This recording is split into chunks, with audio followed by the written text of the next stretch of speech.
Attorney, ito naman po, kasama natin si Ma'am Renilda Tabaranza at nais po niyang humingi ng tulong na malaman ang totoong dahilan ng pagkawala ng kanyang anak na isang OFW sa Riyadh, Saudi Arabia at mapauwi na ang mga labi nito. Ayan, magandang hapon po sa inyo. Magandang hapon din po, sir, Ma'am Renilda. Opo, Okay. Ma'am, ito po no, si Ma'am Angeli May Tabaranza. Tabaranza. Una po sa lahat no, ang aming pong taus-pusong pakikiramay. Opo. Dito po sa nangyari sa inyo pong anak. No? Si Ma'am Angeli, 32 years old lang po pala. Opo. Gano'n na po siya katagal doon sa Riyadh? Dati po, ngayon po, 10 months po. 10 months po siya doon. Opo. Last year lang po siya lumipad. Opo. Okay.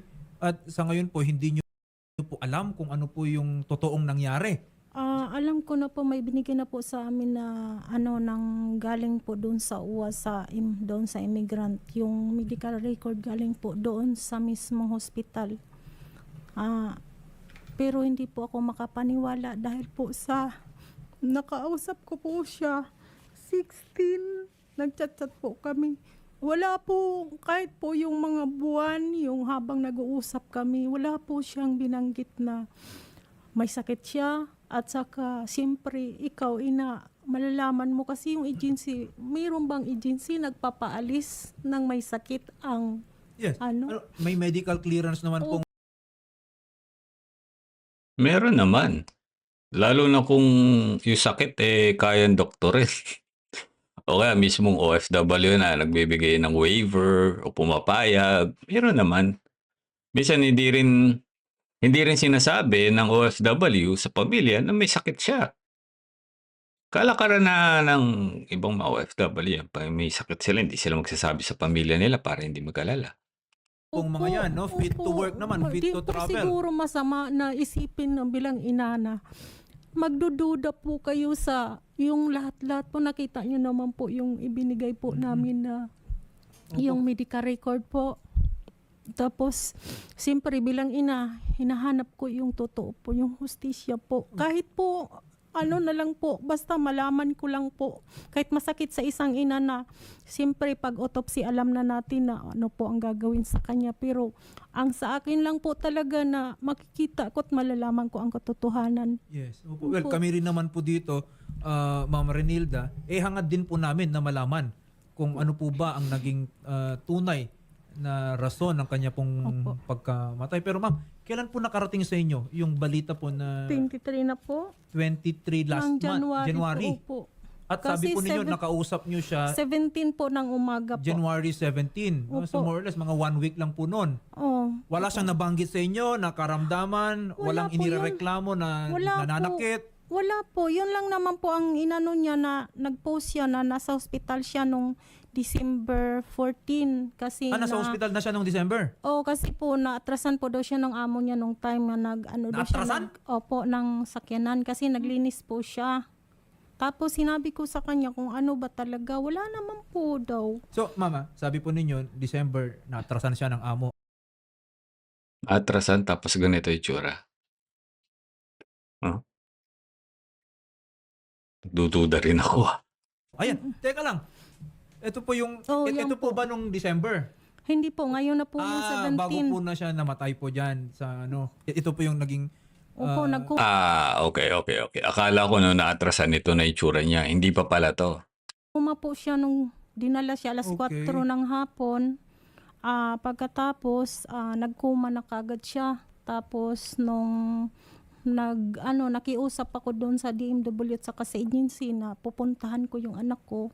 So, kinuhaan ako ng passport pero ayaw mag-sponsor ng amo ng aking visa. Ma'am, ito po ma'am ha, para malaman din po natin. Nasa linya po natin si Sir Joseph Padilla, Opo. ang welfare officer po ng Media International Agency Inc. Magandang hapon po sa inyo, Sir Joseph, at live tayo ngayon sa Wanted sa radyo. Magandang tanghali po. Magandang hapon po sa lahat. And Ma'am Renilda, magandang tanghali po. Magandang tanghali, sir. Ayan. Patawad po, sir. Sir Joseph, ito po, no? Yes po. Kasama namin yung nanay po ng ating Napakamahina ako ni nanay, no? Humingi pa ng dispensa. OFW. Siyempre, bilang agency, you yourself, you are the welfare officer. Pwede niyo po ba kaming bigyang linaw? Ano po ang nangyari kay Ma'am Angeli May Tabaranza?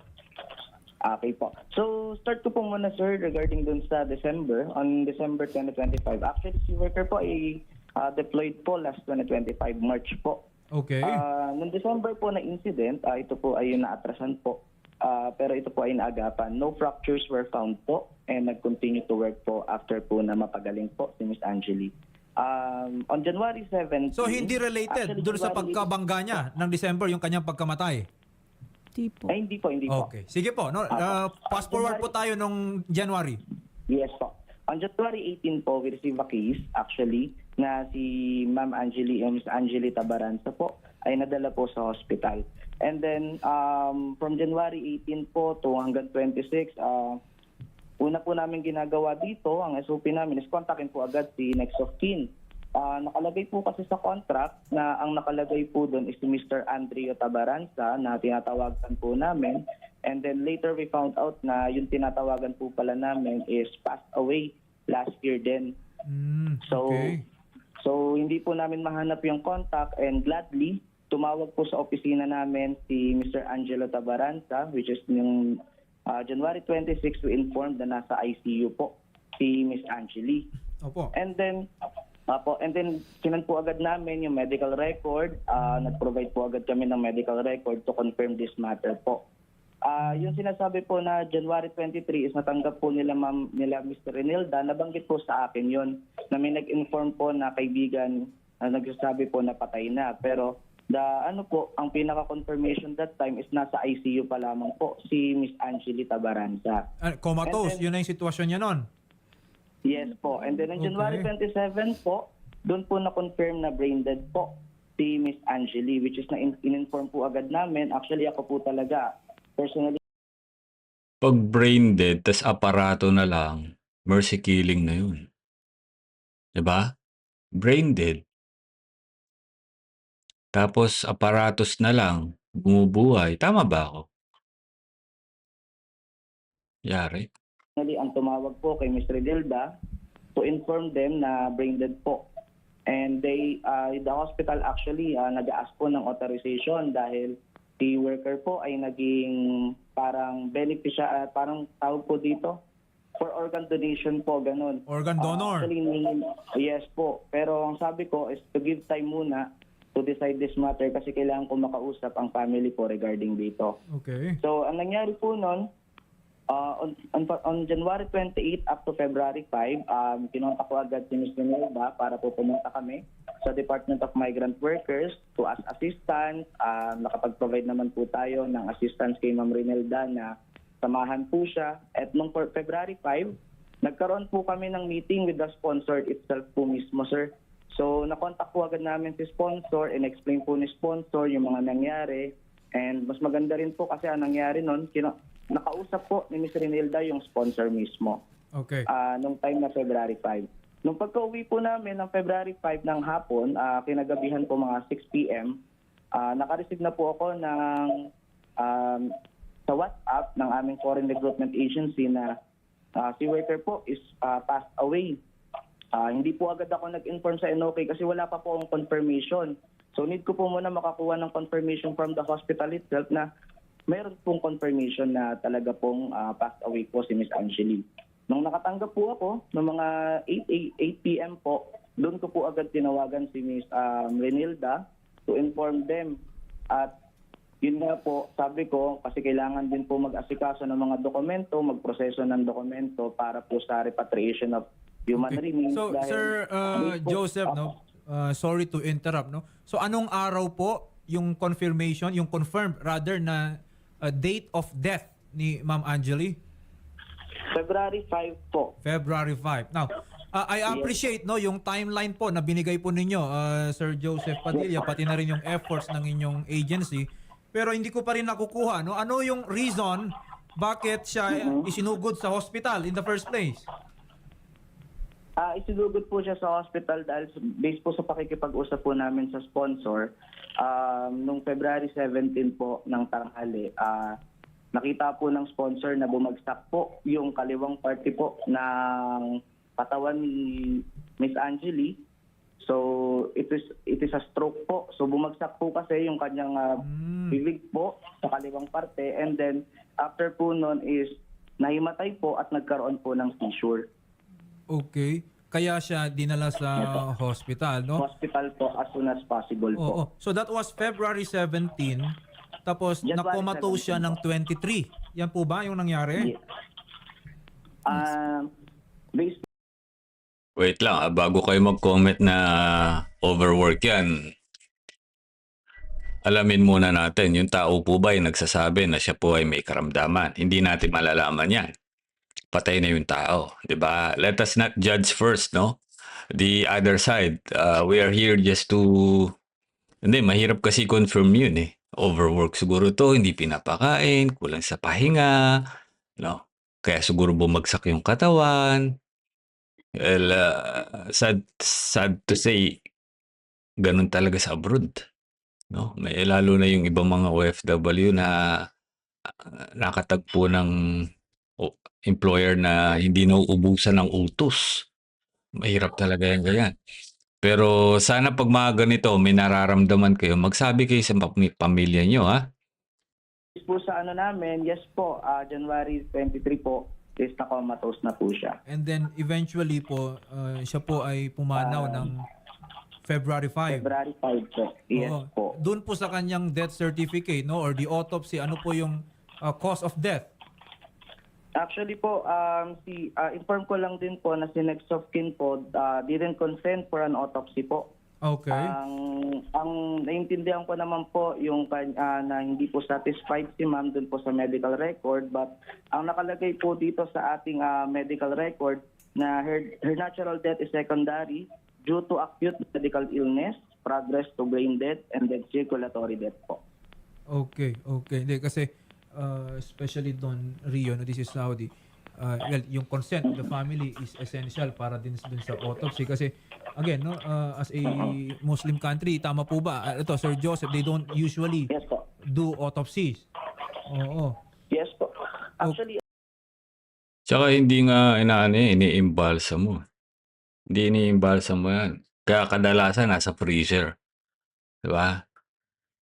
Sa morgue, sa freezer yung mga. Hindi iniimbalsa mo yung mga yan. May kilala ko, Pinoy, wala. Nilinis lang. Binalot sa tela, tas nilibing na. Muslim yun. Pero, yung Sir po na- Joseph, no, aside from itong mga documentation na nakita po natin, meron po bang nakarating sa inyo any foul play dun sa pagkamatay po ni Ma'am Angeli? Wala naman po actually. Kaya po namin talaga ang ginawa namin is kinontak agad namin si sponsor. Usually po kasi may mga sponsor na hindi na po talaga namin makontak kapag mga ganyang bagay po. Meron ba kayong mga tauhan man lang na bumisita sa kanya nung siya ay na-admit Opo, sa kaya- hospital? Actually po, bumibisita po itong si sponsor po sa hospital. Actually, siya po ang nagdala po doon sa hospital.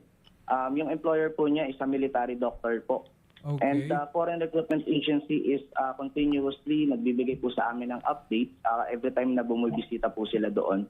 Actually, nakuha po natin Sige po. itong medical Sir record Joseph, po pasensya na, from the babalikan sponsor. po namin kayo. Nasa linya na po natin si ASEC Maria Regina Galias, ang ating pong Assistant Secretary for Migrant Workers Welfare Services. Magandang hapon po sa inyo, ASEC.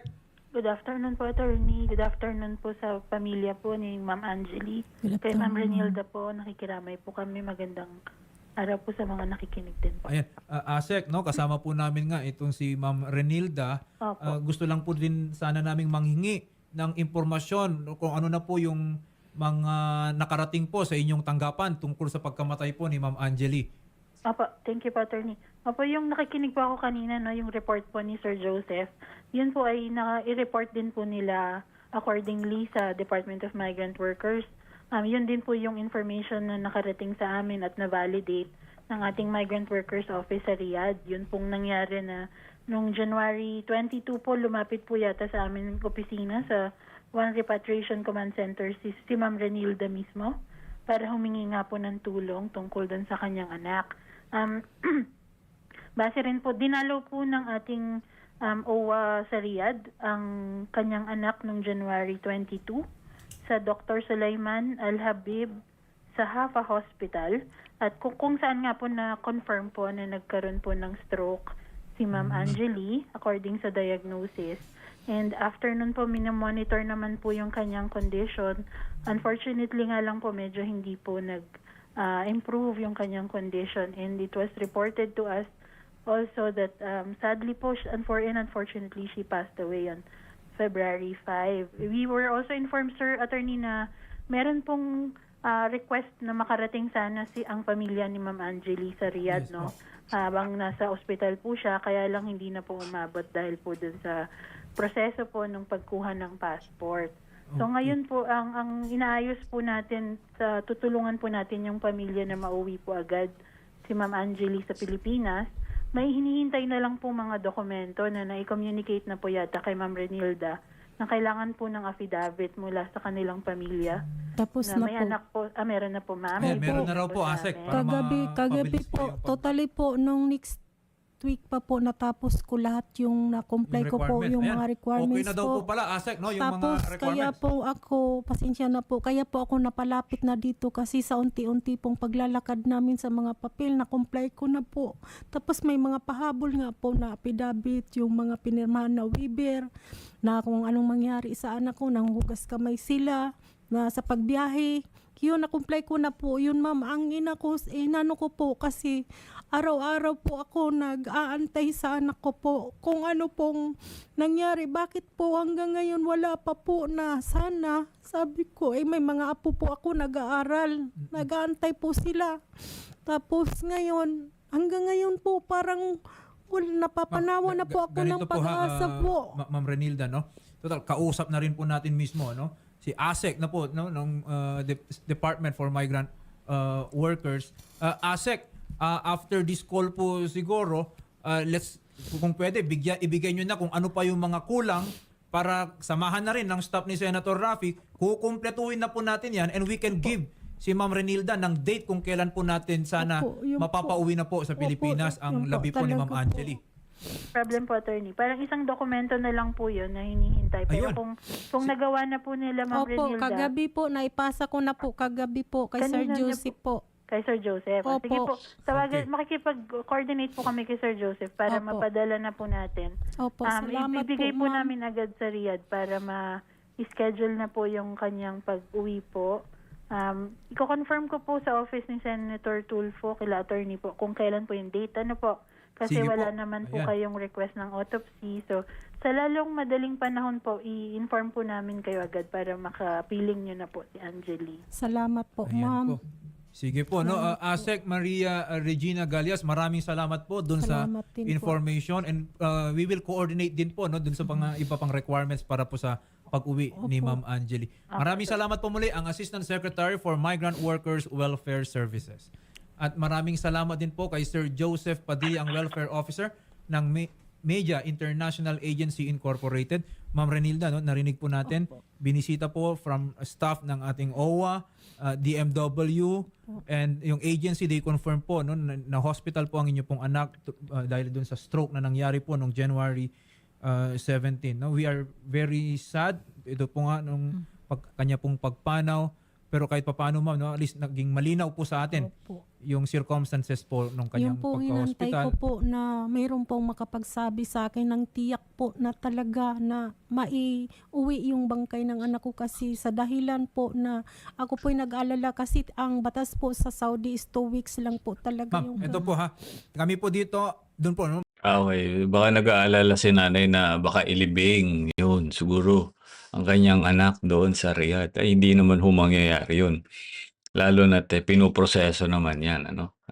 Kung hindi yung pinoproseso, nako, at meron huyang sakit na nakakahawa, malamang ililibing ho yun sa Riyadh kahit na hindi nasabihin sa ano. Yun yung proseso doon. May kilala kong ganyan. Vlogger pa. So, anyway, condolence po no sa pamilya ni Kabayan at rest in peace. Ngayon, dun sa issue na ayaw pa autopsy, baka may dalawang isip na may foul play, ayaw pa autopsy kasi alam ni nanay babaakin yung katawan ni Kabayan doon para i-autopsy, no? Ayaw na lang niya, siguro gusto niya na mamaya, tawag ito, umalis siya sa mundo na buo din yung kanyang katawan at walang nagalaw, ano. Siguro gano'n din yung nasa isip niya. Pero kung meron man kayo nararamdaman, magsabi na ho kayo sa pamilya niyo. Lintik na. Kita mo nga no, stroke, imposibleng wala ho. Meron pa na-stroke na walang nararamdaman. Bigla na lang na-stroke. Kung meron kayong mga symptoms na napapansin na kakaiba sa inyong katawan, magsabi sa pamilya, no? Magsabi sa employer na keso ganito, ganyan. Ngayon, pag di kayo paggamot, ayun, sumbong nyo na. Para iwas din yung, gaya niya, no? Papaisip na naman tayo. We'll see you on the next episode, mga kababayan ko. God bless you all.